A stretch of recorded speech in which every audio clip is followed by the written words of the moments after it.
5 seconds. Start.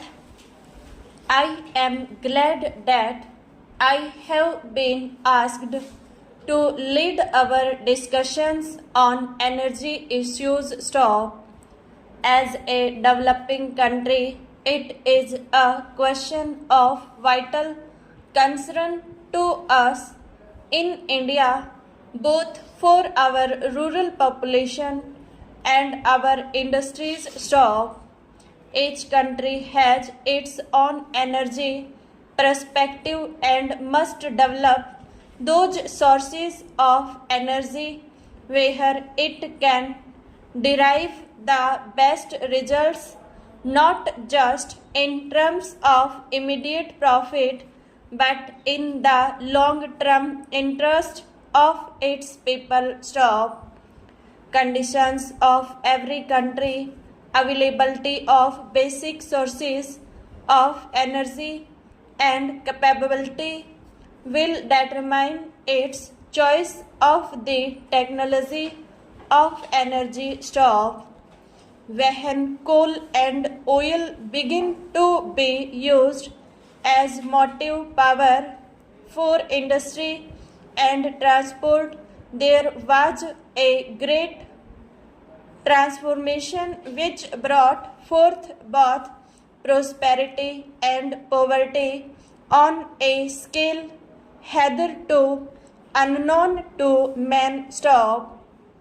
Coal and later oil fueled the age of machine. Stop.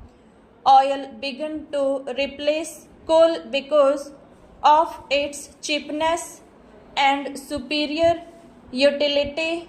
Its cheap price and assured supply lured the industrial world into a sense of complacency, with the result that despite the non-limited period of exhaustion, no efforts were made to study alternatives. Stop. The world suddenly awakened with a shock to find that these treasures are finite and that they could be very expensive. Stop. In fact, it is quite safe to presume that even the current prices would hold good for more than a short period. Stop.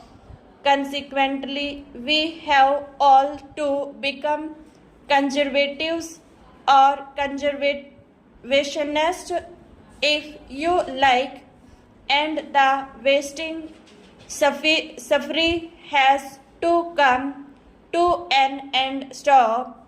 It is certain that if we go on burning up to fossil fuel like this, the lights will go out everywhere much sooner than expected. Stop.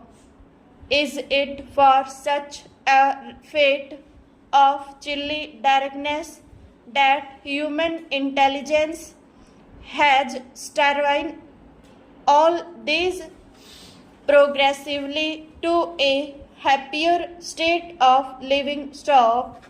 What avails it if man, in an attempt to exploit nature, should be vanquished by his own folly of extravagance? Stop.